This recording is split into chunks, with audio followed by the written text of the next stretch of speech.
салом бинандагони азиз, имрӯз 22 сентябр аст. дар ин нашри барномаи ахбори озодӣ охирин таҳаввулоти Тоҷикистону ҷаҳонро пешниҳоди шумо мекунем. ҳоло сархати мавзӯъҳои барнома. дар пайи эълони сафарбарии нисбӣ ба артиш барои ҷанг дар Украина фирори мардум аз Русия зиёд шудааст. нархи парвоз аз Русия ба Тоҷикистон наздик ба 2 баробар боло рафт. дарёфти билет ҳам мушкил шудааст. онҳо шояд дида истоданд ки ба ин рӯзҳои наздик мушкилии зиёде боз пайдо шавад.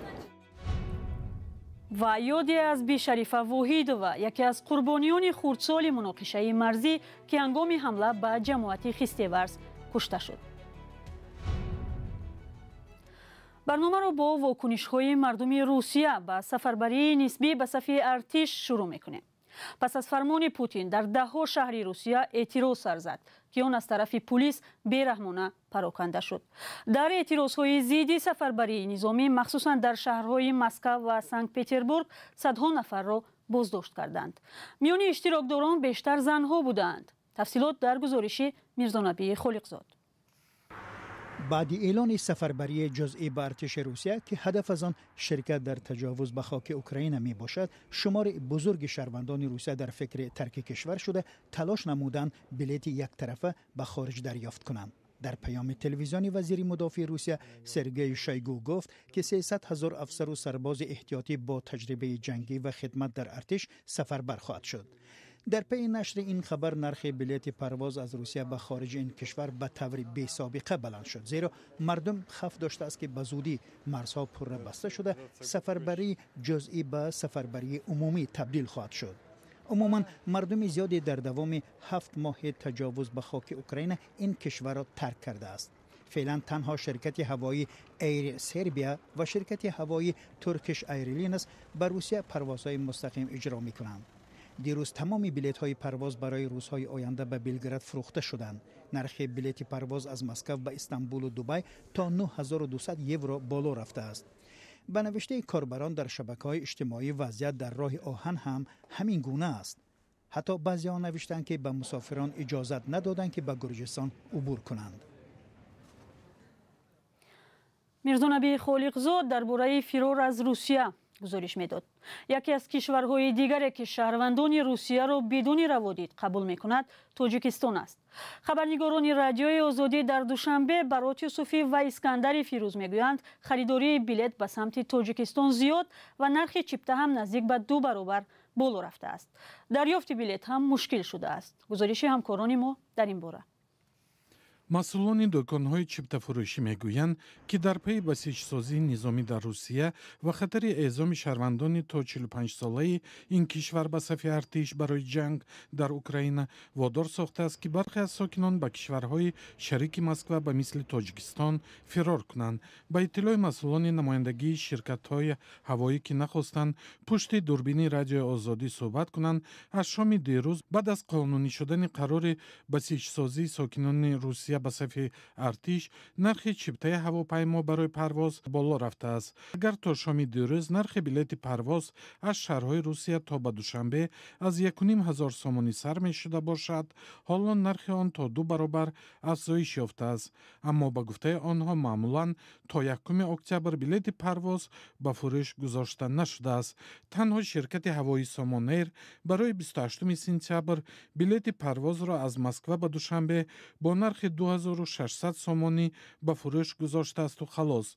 ин дар ҳолест ки ба гуфтаи соҳибназарон раванди вуруди шаҳрвандони Русия ба Тоҷикистон аз аввали соли ҷорӣ оғоз шуда то ба ҳол беш аз 57000 сокини ин кишвар ба шаҳрҳои Тоҷикистон омаданд. ба гуфтаи Раҳмон Улмасов, коршиноси масоили муҳоҷиратӣ, сабаби асосии фирори русиягиҳо ба кишварҳои дигар аз ҷумла ба Тоҷикистон имзои қонуни басиҷсозии сокинон ба сафи артиши Русия будааст. барои чӣ аз Россия тарк карда бисёр гражданҳои шаҳрвандои Россия тарк карда истоданд, онҳо шояд дида истоданд ки ба ин рӯзҳои наздик мушкилии зиёде боз пайдо шавад. قانون درباره بسیجسازی شهروندان روسیه را از سفرهای خارجی منع نمی‌کند، اما وکیلان پارلمان یا دومای دولتی روسیه گفتند شهروندانی که احتمال به خدمت حربی جلب شوند بهتر است به خارج نروند. ҳамкорони мо таҳаввулоти марбут ба сафарбарии низомӣ дар русияро пайгирӣ доранд. ҳоло ба як огаҳӣ таваҷҷӯҳ кунед, баъдан бармегардем ва оид ба таъсири фармони Путин ба вазъи муҳоҷирони тоҷик суҳбат мекунем. бинандаи гиромӣ, соати пахши барномаҳои телевизионии радиои озодӣ аз рӯзи 1 октябр тағйир меёбад.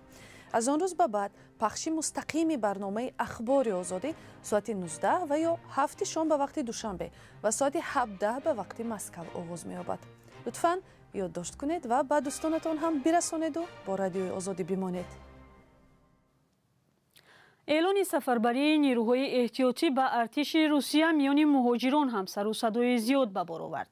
бархе аз муҳоҷирони тоҷик ки шаҳрвандии русияро доранд ва дар гузашта дар артиши ин кишвар хизмат кардаанд, гуфтанд комиссариятҳои ҳарбӣ ба онҳо даъватнома фиристодаанд. ҳамкорам Мумин Аҳмадӣ ин мавзӯъро пайгирӣ кардааст. Мумин, шеваи даъват чӣ гуна аст ва пас аз даъват онҳоро ба артиш мебаранд ва ё дуруст аст ки тоҷикони шаҳрванди Русия дигар аз ин кишвар берун шуда наметавонанд? салом бинандагони азиз, зарангез, ман бо чанд муҳоҷири тоҷик суҳбат кардам ки ба онҳо даъватнома фиристоданд. яке аз онҳо ки бо рутбаи подполковники артиши Русия бознишаста шудааст, гуфт ки дирӯз аз комиссарияти ҳарбии ҷои зисташ даъватнома гирифт ва ин субҳ ба он ҷо рафт. онҷо шумораҳои телефони мобил ва телефони хонаашро гирифтанд ва таъкид карданд ки омода бошад, шояд дар ҳолати зарурӣ барояш занг зананд. ба ӯ таъкид карданд ки аз Русия берун наравад, чун берун шуданаш аз ин кишвар ҳамчун саркашӣ аз артиш арзёбӣ мешавад ва ин ҷавобгарӣ дорад. нуқтаи асосӣ зарангез ин аст ки ин қонун фақат ба онҳое дахл дорад ки ҳамчун афсар ё сарбоз дар артиши Русия хидмат кардаанд ва ҳамчун афсару сарбози захиравӣ сабти ном шудаанд. ҳоло пас аз қабули ин қонун талоши берун шудани шаҳрвандон аз Русия воқеан афзудааст. онҳо фикр мекунанд ки Русия онҳоро ба ҷанг дар Украина мефиристад ва бо пайдо кардани имкон аз ин кишвар берун мешаванд. вале қонуни басиҷи нисбии шаҳрвандон Русияро аз сафарҳои хориҷӣ манъ намекунад, аммо вакилони парлумон ё думаи давлатии Русия гуфтанд шаҳрвандоне ки эҳтимол ба хидмати ҳарбӣ ҷалб шаванд беҳтар аст ба хориҷ нараванд. Мумин, агар ба ҷуз ҳарбиёни собиқ дигар шаҳрвандон ба артиш сафарбар нашаванд, пас ин тарсу ташвиш дар миёни муҳоҷирон аз куҷост? бубинед зарангез, бар асоси охирин оморҳо садҳо нафар талош доранд ки Русияро тарк кунанд.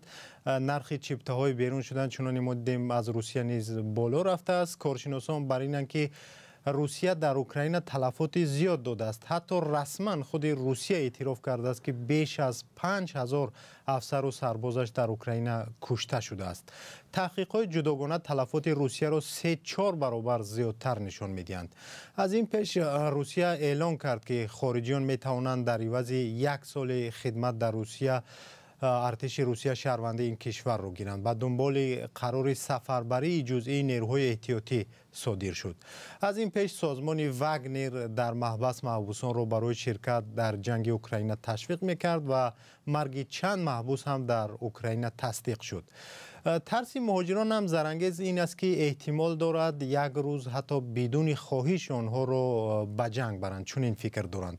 ҳоло аз ҳар роҳе барои ширкат дар ҷанг муҳоҷирон ташвиқ мешаванд. аз ин лиҳоз ин вазъ муҳоҷирони тоҷикро нигарон кардааст. бино ба гуфтаи корбарони шабакаҳои иҷтимоӣ, ҳама ин вазъият сабаб мешавад ки шумораи орзумандони шаҳрвандии Русия ба маротиб камтар гардад. ташаккур ва ҳоло бармегардем ба Тоҷикистон. радиои озодӣ бо истифода аз манобеи худ ва шабакаҳои иҷтимоӣ то ин дам номи 63 нафареро гирд овард ки ҳангоми даргириҳои мусаллаҳона дар марз бо Қирғизистон кушта шудаанд. ин рӯйхат ғайрирасмӣ аст ва ниҳоӣ нест. омори расмии кушташудаҳо камтар гуфта шудааст.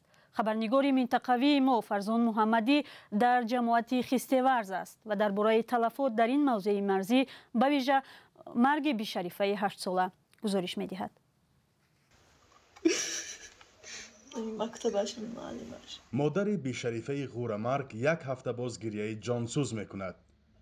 دخترش صبح 16 سپتامبر در روی حولیش از ضربه سناریاد جراحت وزنین برداشت و بعد چند ساعت در بیمارستان درگذشت. رازی سخت کنم ایزی نمیبرم دیگه قنگاز کنم اون زربای چیز چراغسیش رزیدیم بچه چراغسیش اما گمانده اون یک ریخته بوده که تو ریخته ماشین تیار بود تا گیدردم یک منوت هم تو برانده سارش نشدگی بودیم انا سانه من دخترچه ریخته برای تازگی یک هم خانو چیزی با گشتم درام دستی من درام با اشکال کنم همه جا توی شک بود یک تاش رسیدگی دیگه یک تاش رسیدم همه تخت پشتش درام دست. به غیر بیشریفه مادرش مخبره بابای و از گردنش زخمی سبک برداشت. عروس خانواده دلنازه دابای و با جراحت وزنینتر در بیمارخانه است. او وقت باش دیگه من قوتی انوار که اومده منیم حاوه زدگی همیشه زدامت کفیدگی منه لگان تا آنهای شهر نه هم مجموع شکستگی منی دیواله پیشی کرده که منوای دیواله یعنی اوکم اگر وای بینید هم مجموع نامپر زدگی بودین اگر وای دیوال نمی بود پشتشان کارتنده 10 کاشتی بودیم 10 کاش لگان تا آدمی درست نمی مونده هم دیوال داشتگی. بیشریفه اگر زنده می بود امروز مثل دوگانه و هم درسهایش به مکتب می رفت. و در صنف دوم مکتب رقم 5 جماعت خستیورز تحصیل می کرد. استادانش می گویند دانش خوب و اخلاق نمونوی داشت. فانتازی هم دویدش.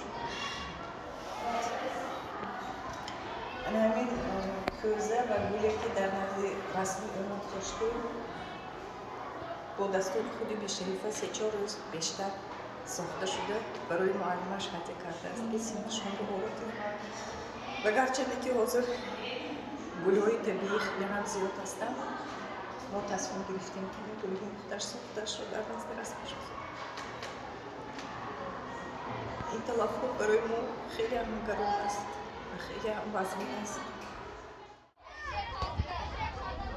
از این مکتب مبینه رحیموی 17 ساله نیز زخمی شده با جراحت‌های وزین حالا در بیمارخانه است.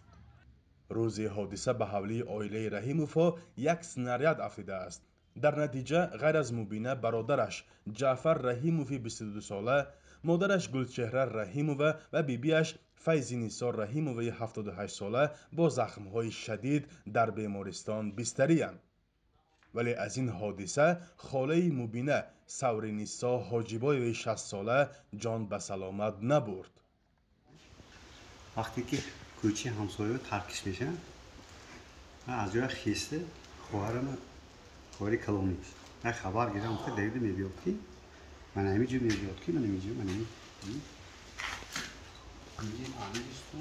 همینجور کوچه شما شدید میبید همینجور میترکه همینجور گردنش زدگی اکالا بونده همینجور فکرم همین توی میشه جا به جا وفات میکنه. کلینش 15 تا زخم میشه. خواهرش خواهری همسری ما کوچکشون دستشون هم 5 تا یا 6 تا راست که میرسه. به نقل ساکنان خونپاره و سناریادها اساساً به مرکز جماعت و در دوری تا 5 کیلومتر از مرز افتاده و مرگ و آسیب آوردند. باشندگان این منطقه میگویند نظامیان قرقیزستان احتمال مکتب رقم 40 همین جماعت را هدف گرفتند که سناریاد در نزدیکی آن ترکیده است. در پهلوی مکتب مغازه و داروخانه حاجی حسن زیان دیده و چندین نفر زخم.